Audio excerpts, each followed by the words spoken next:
So ayan po, sa paglalakbay po natin mga kabayan, meron tayong napansin na isang maliit na bahay kubo po mga kabayan. At ito nga po si Lula. Hello! Kumusta po kayo? Hindi ako kumusta. Ha? Ayun po. Kumusta po kayo dyan? Hindi ako kumusta. Okay lang po kayo? Okay lang po kayo? Oh, kinakain nyo ay? Kamote. Kamuti. Wow! Ano ka? Ang sarap-sarap naman. Pati yung pusa kumakain. No? Si Lula kumakain din ng... Paglago ko pusa. Po? Paglago ko. Ito yung bahay nyo, Lula? Bahay nyo po ito?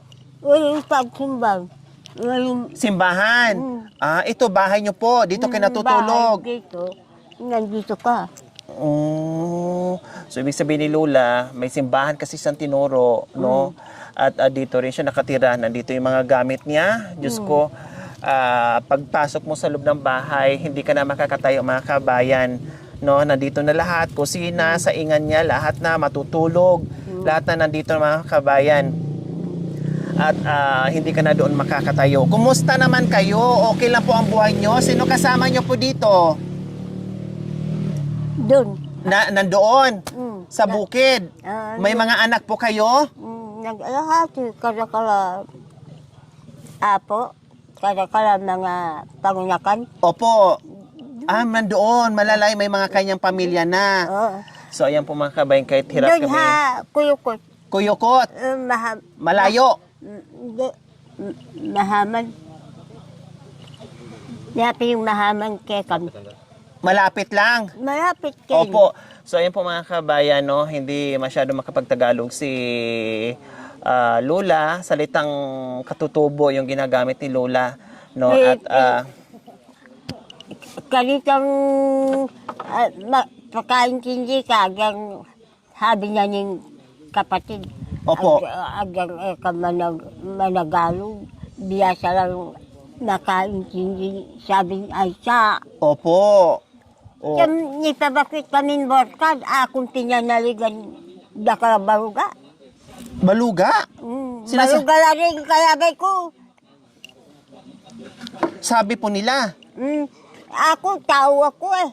Opo, tao. Parehas tayo, tao. Tao ako. Tama. Opo, parehas tayo. Then, dakala baruga. Sabi nila. Sinasabihan po kayo. Masamang ka na. Masama po yun. Hinabi lang, mga kapatid, mas mahaman niya keka, ikang pinanaligal. Sinong kasama niyo po dito, Lula? Ako, Wala kayong kasama dito. Sabi mo, ka lang. Saan po yung... ay nakulamo. Wala. Nasaan yung asawa niyo? Wala po siyang asawa. Walang asawa. Matandang Walang dalaga? Nag-iisa po kayo sa buhay. Nag-aasawa ng aluluwa. So ayan po mga kabayan, nag-iisang matandang dalaga lang po si nanay, no? Matandang Wala dalaga, pong walang asawa asawa, dyan. mag-isang namuhay dito sa kapiranggot niyang maliit na bahay po mga kabayan. Paano po yung pagkain nyo? Patang ala kong pagkain, munta ko king kababal. Nangihingi sa mga kaanak. So ayan po mga kabayan, yung sitwasyon ni Lula, dahil siyempre may edad na at hindi nakakayanin yung pagtatrabaho Sabi sa niya, bukid. Sabi niya, kapatid tayo, hindi siya nabigayan yung mga kapatid tamo. Yung mga relief goods, hindi ka nabigyan. Bakit? Tagal-buli na ilang mamangal. Ano daw? Sabi niya po, na pumupunta po siya sa mga ibang kamag-anak po, hindi po siya binibigyan ng Yung ibang mga kamag-anak nyo po ay hindi kayo nabibigyan, pero yung iba nagbibigay naman po kung meron sila. Para ikaw yung magbigay. Pagka-dahyon ko, agang Opo. ala kong asawa, dahyon mo. Dahyon mo, dadatangin dahyon ni. Opo. Yung may bibigyan kayo. Dadatangin dahyon. Ngayon, kumusta? Meron kayong maisaing? Or wala kayong bigas? O kamuti lang? Kamuti, ala kong abla. Walang bigas? Ala, Saan po galing yung kamote? Sino nagbigay? yate. So yung kamote mga kabayan, parang nilagyan ni Lola ng, no, binalatan po niya. Tapos, nilagyan ng sabaw na may sitaw, parang ginulay niya. So ito yung pagkain ni Lola Marcel. So ayan po mga kabayan, isang senior na ito yung pagkain niya sa araw-araw na hindi alam, buti na nabigyan sa kapitbahay ng kamote at nilagyan nga po ng sabaw na parang gulay na sitaw mga kabayan, at ito yung kinakain ni Lola na naabutan natin, Lola Marcel. So siguro ang edad ni Lola Marcel, kung hindi ako nagkakamali, nasa 70 or 80 years old po si Lola Marcel po mga kabayan, na matandang dalaga na walang kasama dito sa bahay. So ayan po mga kabayan, kumuha na rin tayo ng translator kanina kasi hindi natin masyadong maintindihan si Lola Marcel, at buti lang kahit papaano, no, ay mayroong nag-translate sa atin, at kahit papaano ay naintindihan natin yung sinasabi ni Lola Marcel. Okay, so sa tanghaling ito mga kabayan, isa sa napuntahan natin, no, at napansin natin yung bahay ni Lola Marcel. So ayan po mga kabayan, ganito po ang pagpasok sa bahay ni Lola. Ayan. So hindi na kami magkasya dito. So ganyan lang, no? Hindi na ako makakaupo, hindi na ako makakatayo. Ariko, ito na yung magiging posisyon ko. So ayan, dahil dito na nagsasaing si Lola Marcel, ayan nga, umuusok. Siguro ito yung niluto niya kanina. Ito po yung niluluto niya kanina mga kabayan, gulay niya. Ito na yung agahan, no, hapunan, agahan, tanghalian, hapunan ni Lola Marcel. So ayan po yung loob niya. Ayan. Si Apon Jesus. Opo. Para ikaw. Parang ako daw. Yung si Apo Jesus daw ni Lola.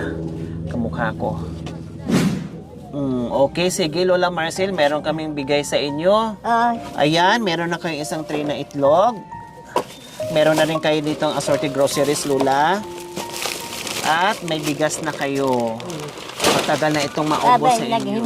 Nagsimba ka namin. Kapatid. Nakaroon na sa anak. Ay, papa. Ay, nag-asawa. Kailangan yan kami, anak tamo. Pamangan, tangighanig tao, yapas yung tamo. Sinabi ko na, natin balo, itatang. Tatang kalaki. Luwas yung hawa. Magsumbag.